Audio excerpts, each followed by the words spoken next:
Hello friends, bachelors beginners எல்லாம் ரொம்ப குவிக்காக டேஸ்டியாக ஈஸியாக செய்கிற மாதிரி ஒரு முட்டை கிரேவி. அதுக்கு முதல்ல நம்ம கடாயை அடுப்பில் வச்சுக்கலாம். எண்ணெய் ஊற்றி எண்ணெய் சூடானதும் பட்டை, சோம்பு, ஏலக்காய், கிராம்பு, ஜாதிபத்திரி எல்லாம் போட்டு ஒரு 20 சின்ன வெங்காயம், 2 தக்காளி, கல்லுப்பு போட்டு வதக்கினதை மிக்ஸி ஜாருக்கு மாற்றி வச்சுக்கலாம். நம்ம அதே கடாயில் எண்ணெய் இருக்கும், அந்த எண்ணெயிலேயே ஒரு 10 சின்ன வெங்காயம் கட் பண்ணது கருவேப்பிலை போட்டு வதக்கிக்கலாம். மிக்ஸி ஜாரில் ஆற வச்சதை நம்ம அரைச்சி வச்சுக்கலாம் பேஸ்ட்டாக.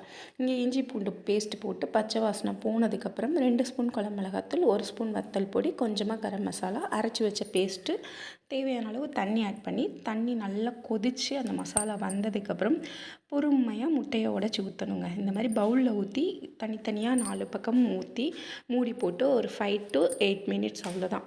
முட்டை வெந்துடும். நம்ம பொறுமையாக இப்படி திருப்பி போட்டோம்னா நல்லா அந்த கிரேவி அந்த எக்கில் ஊறி செம்ம டேஸ்டியாக இருக்கும். கண்டிப்பாக வீட்டில் ட்ரை பண்ணுங்கள். மோர் இன்ஃபர்மேஷனுக்கு மலர்ஸ் ஹெல்த் இன்ஃபோவை மறக்காமல் சப்ஸ்கிரைப் பண்ணுங்கள். சாப்பிட்லாம் வாங்க.